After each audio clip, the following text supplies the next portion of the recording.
Okay, folks, do you know what time it is? It's about Shiba o'clock. We need to talk violently about the Shiba and whether it's due for another surge. I want to talk about my research, what my thoughts are on what happened this week, and what it indicates is going to happen moving forward. And to be honest with you, there's also been an increasing amount of criticism over YouTubers who cover dog coins. Some people think that dog coins have no real-world value. Some folks are even arguing, believe it or not, that we should cone off the conversation entirely. Well, of course, I want to discuss my opinions on that and the right and wrong way to look at meme coins. And the only thing that I ask in return for all this is that you hit that ravishing like button, and also don't forget to subscribe either. Okay, so a bit of a dysphoria week for the sheep. You got the crypto market take a breath. You had one exchange that said they were going to list it, decide they weren't going to do it anymore, or at least delay it. You had a sheep whale moving around, and sheep tested very, very heavily support and retention of value going as low as into the 40s. The 40 and 40s, that is. And honestly, surprisingly, it's actually managed to retain a lot of its value despite that cycle. When I saw a lot of the fear and dysphoria coming out and all the media headlines, I was thinking, okay, this is gonna break its retention cycle. But no, it's been holding pretty damn well. As long as it can retain sizably above that previous pump rally, I would say that the retention cycle is continuing. But I want to dive into this whale situation. So, you already know the news. A whale, Mr. 0x14. This individual held the second most tokens after the burn wallet, 70 trillion tokens to be exact. Well, apparently this whale came up to the surface and started spouting out some tokens. He sent out 40 trillion of his tokens to 4 separate wallets. Those 4 separate wallets continue to hold them based on the current data. Here's the first, second, third, and fourth. They all hold the same 10 trillion tokens. And this transaction has pushed that original wallet 0x14 from being the second biggest holder after the dead wallet to being the 6th. And the others made the list from 10th to 13th respectively. Now you consider that this individual controls maybe 70 trillion tokens and that the total supply is about 549 trillion, the total active supply. Obviously, it would be really stupid for him to sell everything at once, but if he decided to and he sold 10% out of his holdings all at once, depending on the liquidity available in the market at that time, it's not going to have an effect of dropping the market cap 10%. It's going to have the effect of dropping the market cap like 40%. All that selling pressure at once would flood the market and destroy the market price. And a lot of people would panic sell out. So it's definitely a threat. I don't think he's going to do that though. So why is he moving it? Well, you probably already heard the diversification argument. It's better to have multiple wallets than just one wallet with all your holdings. If you diversify into many, you have more protection. It could also be that this is a team and he's trying to separate it out to different wallets, or he's trying to pull a small strategic sell from different wallets and move money around to a point where it gets harder and harder to track. My opinion is that this is likely an individual or a team who worked very, very closely with the project or worked on the project and is now preparing to strategically seal in their good fortune. Why do I think that? Well, because this individual put about $8,000 USD into this project before they had any reason to. There's tens of thousands of random small cap dog currencies coming out every single day. If you're putting $8,000 into one so early, it's likely because you're close to the project or know somebody that's very close to it. It doesn't necessarily mean that, and I can't confirm that, and maybe one day we'll know, and we don't know right now.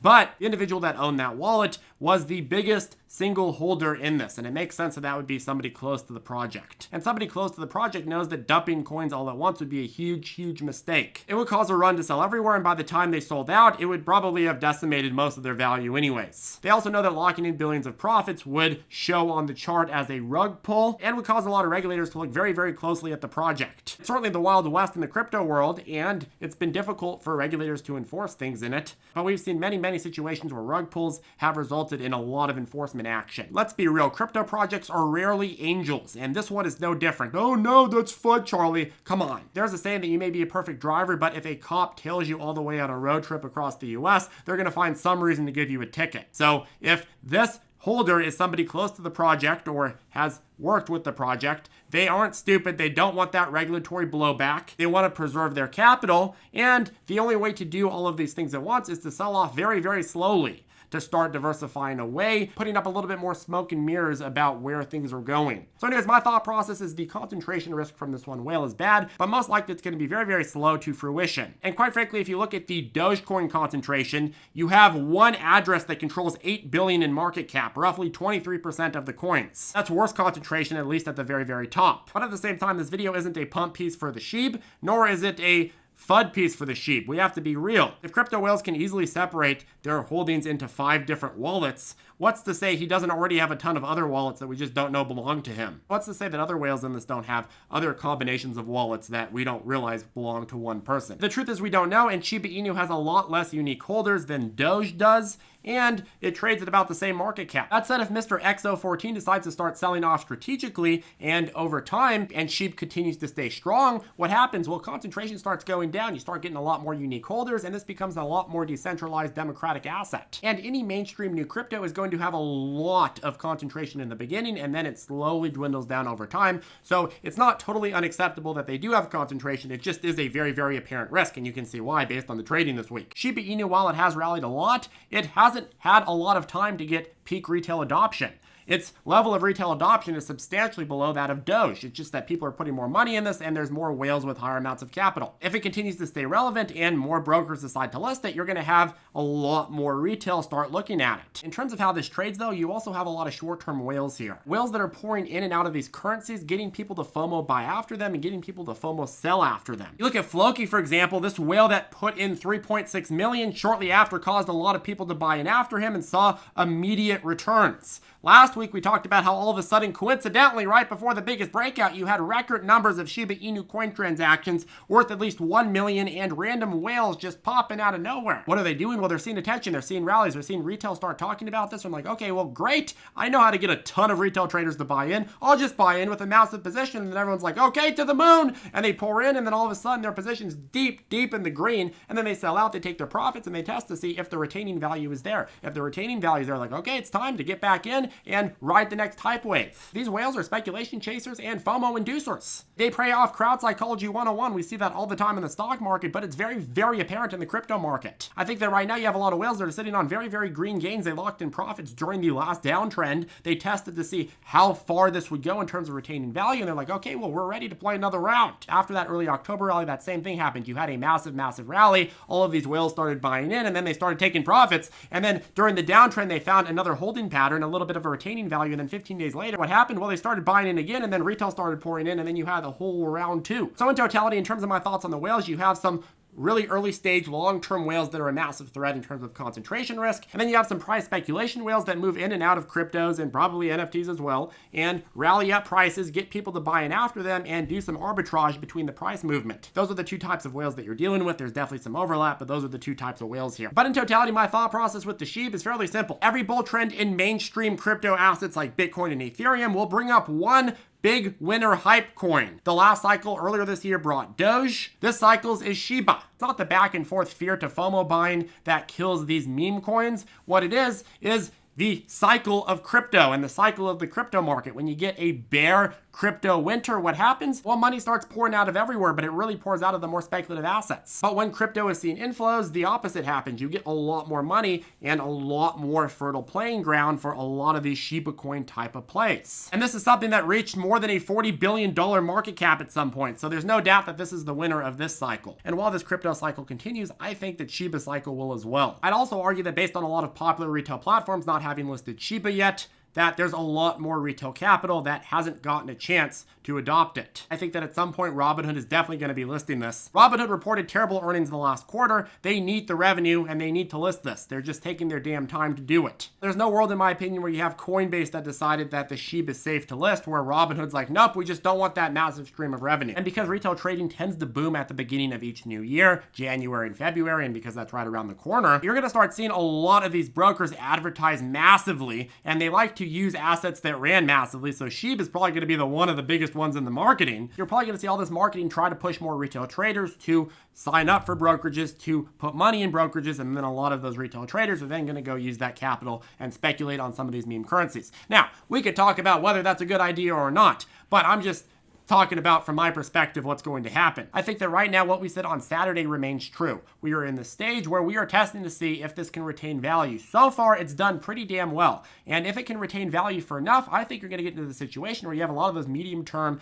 type of people who are like, okay, I'm going to buy in expecting massive rallies in December or January. You get a lot more of those medium-term people like, okay, I'm going to go ahead and buy in at the retaining value, at the lower end of the retaining value, and then I'm going to see how this plays out. But we do need to see that retaining value. value. If this dipped well below and we got a new low, then I'd be like, okay, well now we're in a completely different field because we lost all that momentum. Okay, and lastly, are dog coins and other meme style assets pump and dump schemes, and is it irresponsible to talk about them? I've noticed that there's a few very big finance YouTubers that have gotten a lot of heat recently for talking about dog currencies.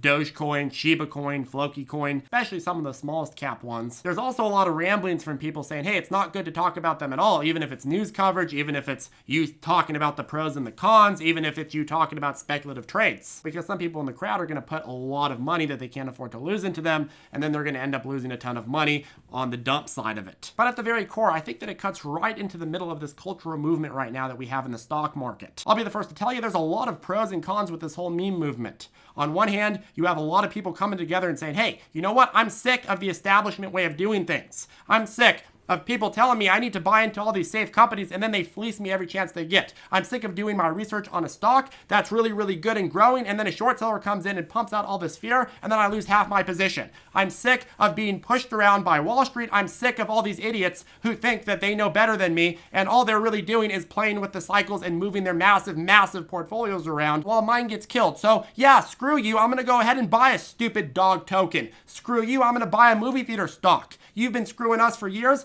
I'm not going to put my money with you and you morons. I'm going to go ahead and I'm going to put it in a damn meme. I'm going to band together with other retail traders and we're going to throw our weights around. But aside from that, what are the downsides? Well, these days, a lot of people get FOMO'd into positions, they gamble, they trade with money that they can't afford to lose, they bet the house thinking that this one play is going to be a lottery ticket win to fix all of their life's problems. Some people attack each other for harboring on risks. They say that's FUD. Some people create very, very shady assets and try to manipulate the movement to get a lot of retail traders to buy in by spreading fake information, fake due diligence, fake news. Some people go and pull the rug on retail traders. We've also had a dwindling in some areas of personal responsibility. A lot of people feel like if they buy a dog coin now and it goes down, that it's not their fault, it's the system's fault. And the other con is a lot of new retail traders these days, they don't want to even touch Bitcoin or Ethereum. They don't even want to touch a lot of the bigger stock market companies or even companies that have a lot of growth potential. They're like, no, I would rather buy something with the community and hope that goes to the moon or lose it all. And it's fine to have some speculative plays, but you can't make that a large portion of your trading or your portfolio. And a lot of people, let's be real, have no care about the movement or anything behind it. They just want to get a quick buck and they see a meme coin rallying and they're like, okay, I'm going to buy in. And then when it goes down, they have no personal responsibility. Oh, it wasn't me that lost money on that. It was the Doge. It was Elon Musk. He doesn't like to pump it when I need him to pump it. I read on Reddit that this was going to moon. I can't believe that Elon Musk let me down. I can't believe that Mark Cuban said that dogs are bad, so Dogecoin went down 25%. These people stole from me. You have to take some personal responsibility and understand when you're going and you're pushing that buy button, that's you pushing the buy button. And it's the same thing when you push the sell button. So you got to make sure that you know what you're doing. A lot of people criticize short-term trades because they're like, hey, wait a second. If you buy a short-term stock, like for example, DWAC, which we briefed on at 12 and it ran to 172 because we saw, hey, SPAC with Trump euphoria coming in and probably a really good play. A lot of people would say that's terrible because it's eventually going to go down. Well, why can't you just trade off the short-term fluctuations? If you're somebody who is risk managed and you're an adult, you can take advantage of those. If you're somebody who prefers high conviction plays, we have a ton of those as well. There's a lot of really great high conviction plays out there. There's different types of strategies for different types of trades. With something like a SHIB, do I think buying and holding it for 10 years is a good way to go? No. Do I think buying and holding like a Palantir or a NEO or a ChargePoint for 10 years is a good idea? Absolutely. But at the same time, there's definitely brand value being created in a lot of these. So those are just my thoughts. That caps off today's video. If you have any questions, feel free to reach out to us below or join us on ZipTrader Circle. If you'd like to learn how to trade with our private chat, our daily morning briefings, as well as our step-by-step lessons, where we will walk you through everything that you need to know in order to learn how to better trade and manage your account in the stock of market, well, we'll go ahead and put a link to ZipTrader you below. This is not the type of course where you can buy it and get away without doing any work. This is something where you're expected to put a ton of work in and effort to get any sort of result. When I buy something, you better bet that I get every single dollar worth out of it. And I expect the same from you. Anyways, have a good one and I'll see you in the next video.